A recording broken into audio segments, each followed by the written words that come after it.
Good morning, अस्सलाम वालेकुम, आदाब आदाब आदाब। कहिए जनाब, क्या हाल चाल है? फिट है, एनर्जेटिक है? क्या बात है, क्या बात है जनाब। राइजिंग पाकिस्तान को राइजिंग पाकिस्तान में आज कौन वेलकम करेगा? फातिमा, मैं और हमेशा की तरह हमारी टीम।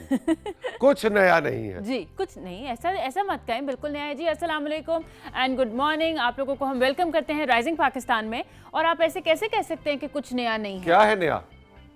मैं नया कह रही हूँ। मैं नया अच्छा, जरा मुझे पर देखना पड़ेगा कि क्या जूता नया है या क्या नया है। नहीं, जूता तो पुराना और बहुत ही खूबसूरत है। और आज हमारे सब कैमरामैन मौजूद हैं अपनी ड्यूटी पे, तो हम जीशान से कहेंगे कि फातिमा एक स्टेप आगे हो। अच्छा? तो जीशान जल्दी से उनके जूते का क्लोजअप ले, ओके, ताकि लोगों को पता लगे कि फातिमा ने नया जो मुजक्कर इस्तेमाल किया वो किसके लिए। मैंने जूता पहना। जूता होता है मुजक्कर, यानी कि फातिमा पुरानी और जूता नया। ओके। नहीं, थोड़ी आगे हो ना, वो ज़िशान बेचारा क्लोजअप बनाने की कोशिश कर रहा है। तू ओके। हिले जा रही है, एक जगह सॉरी। कुड़िए खलो तो क्लोजअप बढ़ावे तेरा। जी, बिल्कुल बनाया। हाँ जी, ये है जी फातिमा का नया जूता। नहीं, नया नहीं है, पुराना है। अच्छा जी, बहुत पुराना है। ये तो ऐसे लग रहा है दो, हाँ अब कुछ ठीक, पहले लग रहा था दो बिल्लियां बैठी हुई। दो बिल्लियां। ऑलराइट जनाब, ये हंसी मजाक और शुगल मेला चलता रहेगा, लेकिन आज का राइजिंग पाकिस्तान हमेशा की तरह एक बहुत जबरदस्त डाइवर्सिटी आपके लिए लेकर आ रहा है, जिसके अंदर सबसे ज्यादा जिस सेगमेंट को मैं लुक फॉरवर्ड कर रहा हूं जी, वो है हमारे बहुत ही प्यारे क्यूट से जी। फहद मलिक का, कि उनसे आप कुछ भी पूछना चाहें डिजिटल टेक्नोलॉजी के एतबार से, मीडिया के एतबार से, मार्केटिंग के एतबार से, क्या है जी, अब तो ट्विटर नहीं कहना चाहिए, अब तो एक्स कहना चाहिए। बिल्कुल। एक्स, इंस्टाग्राम, स्नैपचैट, टिकटॉक, और क्या होता है जी, फेसबुक।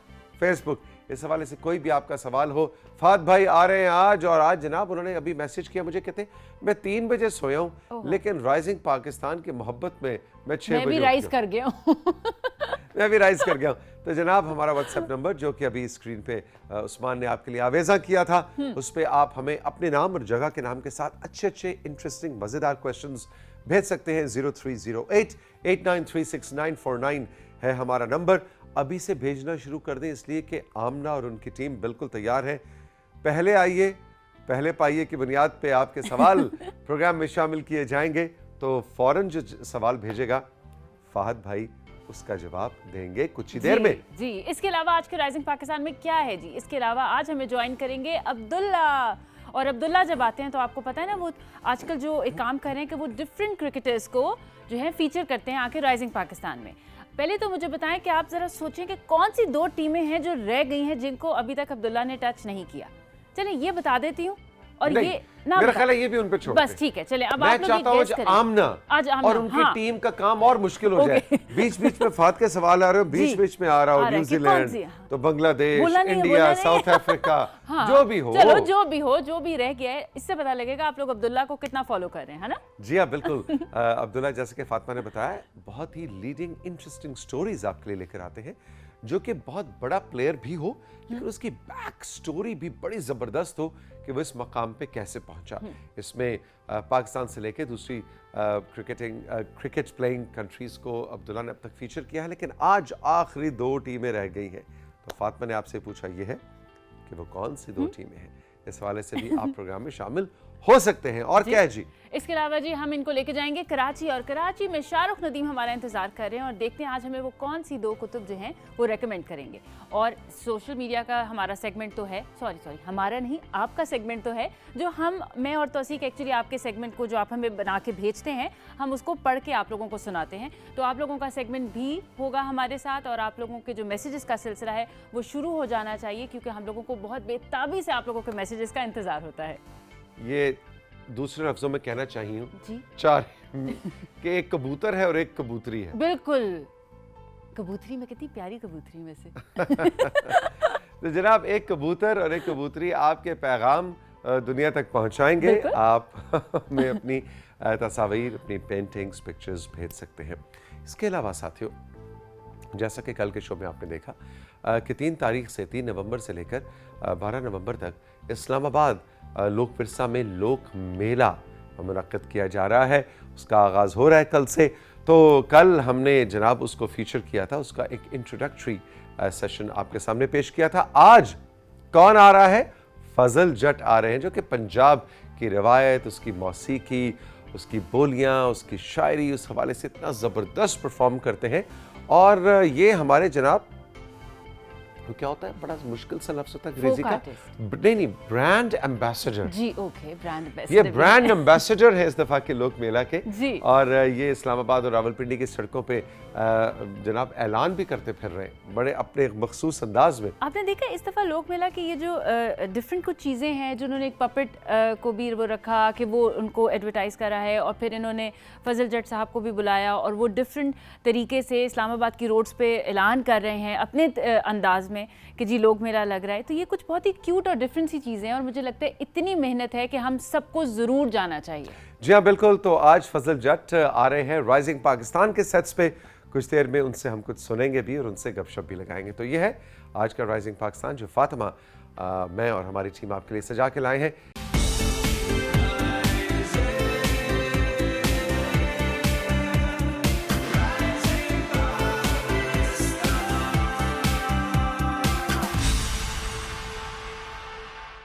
अब्दुल्ला आ गए हैं और लेकर आए हैं आपके लिए आखिरी दो टीमों का एक ऐसा कॉम्बिनेशन जी कि वो दो प्लेयर्स जो हैं उनकी बैक स्टोरी वाकई बहुत, and I was so happy कि अब्दुल्ला ने उन दोनों को सिलेक्ट किया। गुड मॉर्निंग, अस्सलाम वालेकुम। वालेकुम अस्सलाम सर, कैसे हैं आप दोनों? बिल्कुल क्या ठीक सीन है ठाक। भाई? बेहतरीन सीन है सर। सबसे पहले तो मुझे थोड़ा सा अफसोस करना होगा आपसे।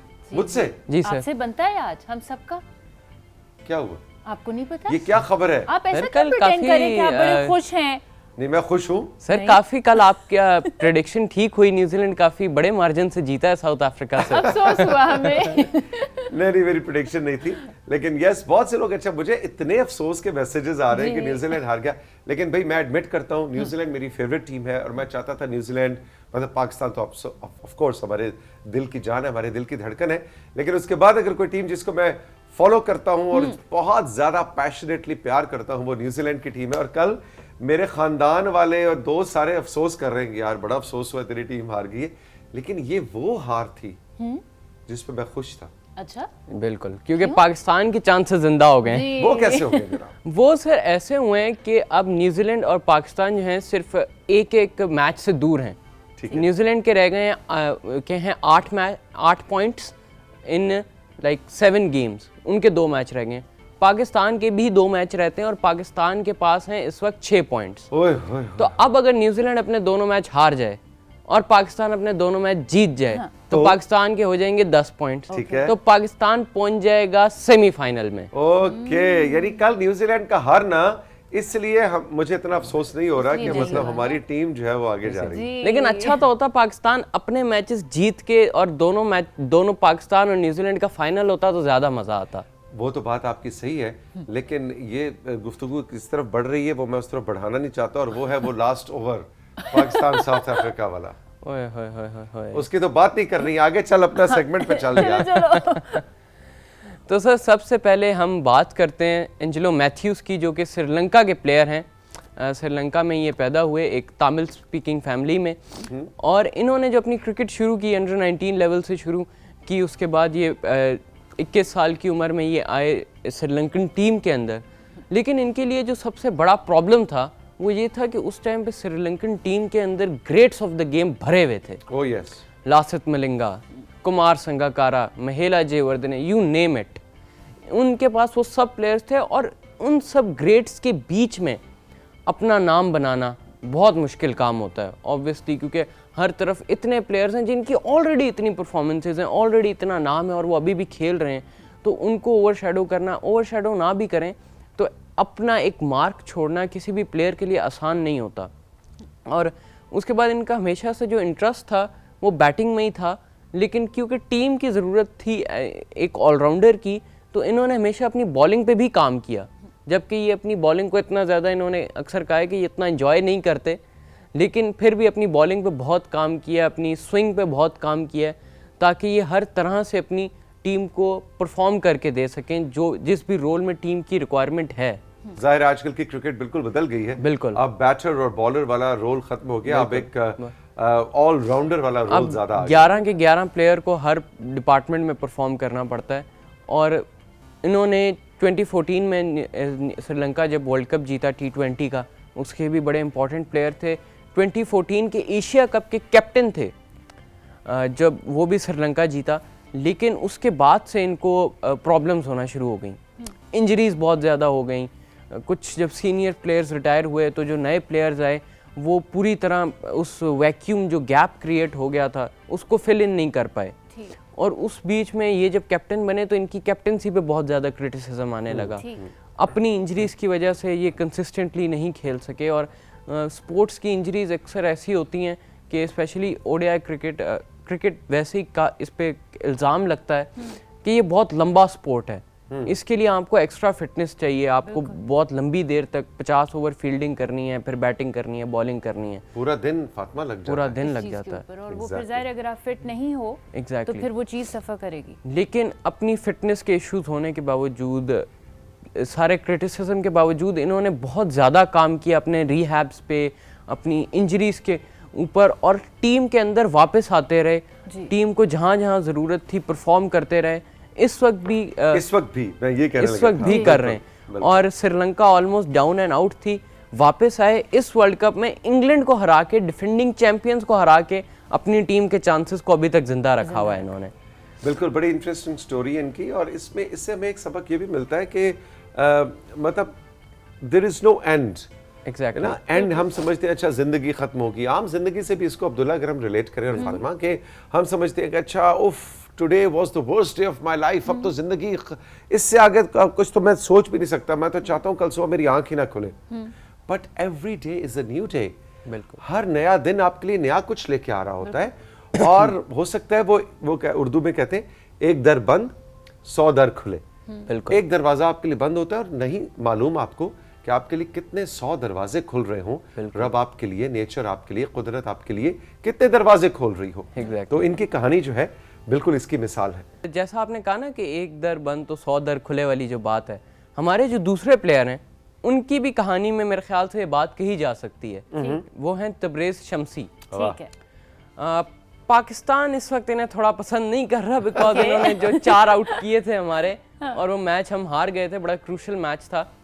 लेकिन बड़ा कंट्रोवर्शियल एंडिंग थी उसकी। कंट्रोवर्शियल इनका जो LBW था उसके ऊपर बहुत ज़्यादा बात शुरू हो गई थी। जो हारिस रऊफ की बॉल पे ये अंपायर ने आउट नहीं दिया था इन्हें, और बाद में DRS पे कंट्रोवर्सी हो गई थी। लेकिन ये इनकी जो ख़ास बात है, ये है एक लेफ्ट आर्म लेग स्पिनर। ये बहुत ही रेयर चीज़ है क्रिकेट में। इस टाइम पे भी अगर आप दुनिया में देखें तो 2 या 3 ही प्लेयर्स हैं। इंडिया के अंदर एक हैं, एक श्रीलंका की तरफ से खेलते हैं, और एक इस वक्त ये हैं तबरेज़ शम्सी। बहुत ही मुश्किल आर्ट है, बहुत कम होते हैं, हिस्टोरिकली भी बहुत कम आए हैं। और इनकी जो ये जिस तरह बने हैं ना, वो बहुत डिफरेंट चीज़ थी, क्योंकि ये एक फास्ट बॉलर थे अपने इनिशियली। और इन्होंने जब अपना अंडर 19 के ट्रायल्स देने गए, उस वक्त इनके कोचेज और इनके जो मेंटोर्स थे, उन्होंने इन्हें कहा कि you are not effective as a seam bowler, तो आप एक स्पिनर बन जाएं। ठीक है। अच्छा, तो उस एज में, अंडर 19 की एज में, लेट टीन्स के अंदर बड़ा मुश्किल होता है ये ट्रांजिशन। उससे पहले तो थोड़ा आसान होता है, क्योंकि जो मसल्स होते हैं हमारी बॉडी के वो सॉफ्ट होते हैं, वो अडेप्ट कर सकते हैं चेंज से।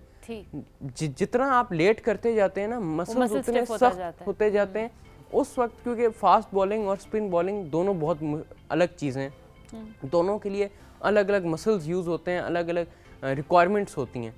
उस एज में आकर अडेप्ट करना इज नियरली इम्पॉसिबल, ठीक है, specially left arm leg spin जैसी आर्ट पे, क्योंकि ये होती ही बहुत कम तो है। इनको कहा गया कि आप लेग स्पिन छोड़ें और आप फास्ट बॉलिंग छोड़ें और फास्ट बॉलिंग छोड़ें, लेग स्पिन पे आए। लेग स्पिन पे आए। ठीक है। और वहाँ से जहाँ पे इन्होंने एक थोड़े सा सेक्रीफाइस भी किया, कि जहाँ पर इनका डेब्यू जो था ये 2-4 सालों में हो सकता था, इन्हें तकरीबन 7 से 8 साल लग गए डेब्यू करने में।